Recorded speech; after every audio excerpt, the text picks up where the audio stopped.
Salut Aline, Salut Géry, comment ça va aujourd'hui? ça va, reconfiné? Ben oui, comme tout le monde, on Et va ouais, reprendre nos habitudes à distance, les visios, le voilà, télétravail. Bon alors tu te et souviens, ouais. dernier épisode, j'hésitais entre Mhm. par cœur ou improvisation dans les vidéos. Qu'est-ce que tu nous conseilles là-dessus, s'il te plaît?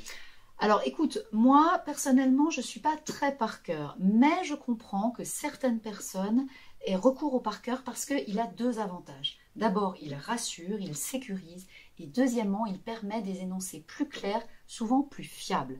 L'inconvénient du par cœur, c'est le côté un peu artificiel. Ben oui, un peu récité quoi, en fait. Exactement. Alors de l'autre côté, l'improvisation, c'est souvent autre chose que ce qu'on pense. Improviser, ça n'est pas tout inventé sur le moment. Ça veut dire que tu prépares en amont. Beaucoup. Plus on improvise, plus on doit préparer. On va peut-être en parler tout à l'heure. D'accord. Et alors j'imagine que c'est différent si j'enregistre une vidéo très courte ou une Ah oui, vidéo longue avec un montage. c'est clair.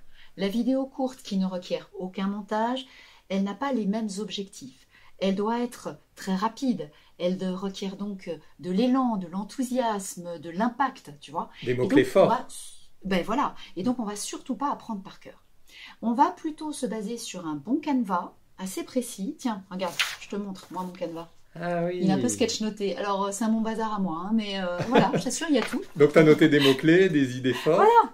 des mots-clés, des idées fortes et qui vont permettre d'insister justement sur les moments charnières, tu vois, de créer du rythme en fait, hein, même dans ta voix, d'être un petit peu punchy, on va dire, mais en tout cas d'être spontané, authentique, de mettre de la sincérité, peut-être de se baser aussi plus sur l'émotionnel.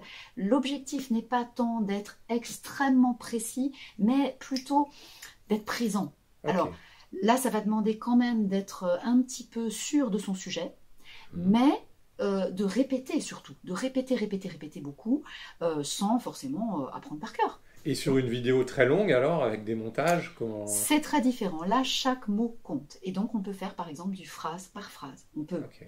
apprendre par cœur une phrase, la répéter et la filmer. Et donc, à chaque fois qu'on va filmer, eh bien, on va filmer exactement ce qu'on a prévu. On aura rédigé dans ces cas-là, hein.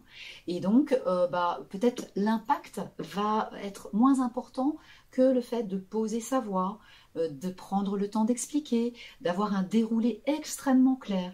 Dans ce cas-là, fais vraiment attention, Géry, parce que la longueur, même si on coupe à chaque fois, Mhm. requiert beaucoup de concentration et ça fatigue, hein. Donc, il faut s'armer de courage et d'énergie parce que c'est l'endurance qui va vraiment être mobilisée. Et on prend les meilleurs morceaux en fait, c'est ça.